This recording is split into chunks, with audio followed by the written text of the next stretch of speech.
तो आज हम स्टार्ट करने जा रहे हैं क्लास 10th का पहला लेक्चर है हमारा ये।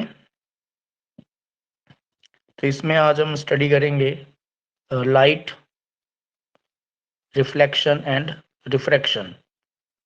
तो सभी को पता ही है लाइट जो है वो बहुत ही इम्पोर्टेंट है किसी भी ऑब्जेक्ट को देखने के लिए। तो लाइट क्या होता है लिखा ही है, देखिए आप, लाइट के बारे में यहाँ बताया हुआ है। An object reflects light that falls on it. This reflected light when received by our eyes enable us to see the things। तो ये आपको बताया गया कि आप जो है लाइट की हेल्प से ही किसी ऑब्जेक्ट को देख पाते हैं। अब लाइट के बहुत ही इंपॉर्टेंट फिनोमिना होते हैं। There are two phenomena. सबसे पहला जो है लाइट का पहला फिनोमिना आपको बताया गया रिफ्लेक्शन ऑफ लाइट। अब रिफ्लेक्शन ऑफ लाइट क्या होता है? जैसे आपने देखा होगा जनरली हम क्या, अगर किसी बॉल को लें और उसको वॉल पर हिट करें तो वो बॉल जो है वॉल से हिट होने के बाद हमारे पास वापस आएगी। तो ये क्या हुआ, बाउंसिंग बैक ऑफ बॉल हुआ। इसी प्रकार से लाइट का भी रिफ्लेक्शन होता है। रिफ्लेक्शन एक्चुअल में क्या होता है, ये होता है bouncing back of light in the same medium on striking the surface of any object.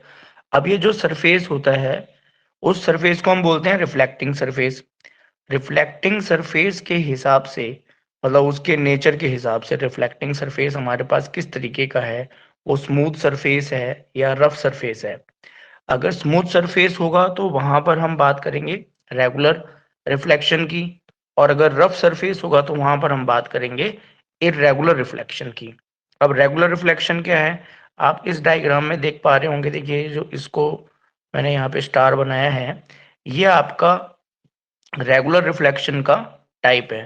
तो रेगुलर रिफ्लेक्शन में क्या होता है, जैसे जहां पे मैंने 1 2 3 इस तरीके का मार्क किया है, तो यहाँ पर जितनी भी इंसिडेंट लाइट है जो सरफेस को हिट कर रही है वो आपकी, और रिफ्लेक्ट लाइट जो हो रही है ये वाली लाइट जो है रिफ्लेक्ट हो रही है।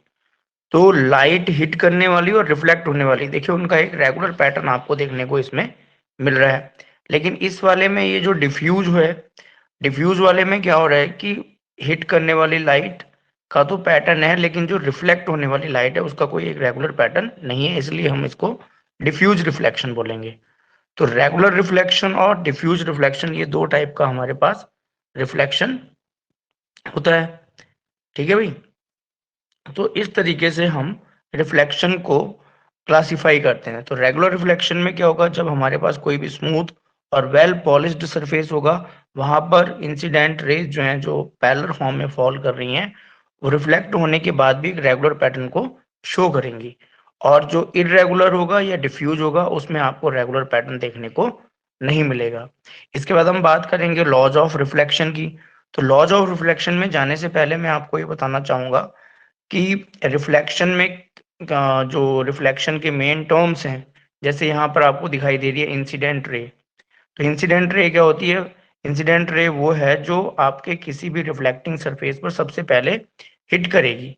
यानी कि कोई ऑब्जेक्ट होगी, यहाँ पे मान लो कोई सोर्स होगा, सोर्स से लाइट जो है इस सरफेस पर जाकर हिट करेगी, तो इस रे को हम बोलेंगे इंसिडेंट रे। अब हिट करने के बाद लाइट जो है इस सरफेस से रिफ्लेक्ट हुई, तो इसको हम बोलेंगे रिफ्लेक्टेड रे। तो यहाँ पर ध्यान, रिफ्लेक्शन में ध्यान ये देना है कि इंसिडेंट लाइट और ये जो रिफ्लेक्टेड लाइट है इनके मीडियम में कोई चेंज नहीं आएगा। ठीक है। फिर इसमें हम एक हाइपोथेटिकल लाइन ड्रॉ करते हैं जिसको नाम दिया गया नॉर्मल।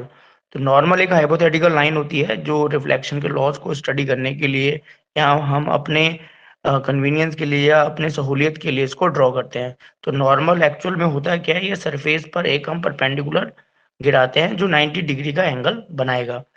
तो यहाँ पर आपने ध्यान ये रखना है कि रिफ्लेक्शन में जो ये पूरा आपको एक नॉर्मल दिखाई दे रहा होगा जिसका नाम मैंने ओ एम लिखा है, तो ये पूरा एंगल यहाँ से 90 डिग्री बनेगा।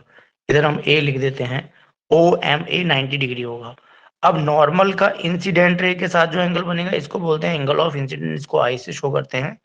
और ओ एम के साथ ये जो रिफ्लेक्टेड रे ये जो एंगल बना रही है इसको हम आर से शो करते हैं, ये होता है एंगल ऑफ रिफ्लेक्शन। तो लॉज ये कहते हैं कि इंसिडेंट लाइट, रिफ्लेक्टेड लाइट और नॉर्मल वो एक ही प्लेन में लाई करेंगे। दूसरा जो एंगल ऑफ इंसिडेंस होगा और एंगल ऑफ रिफ्लेक्शन होगा ये आपस में इक्वल होंगे।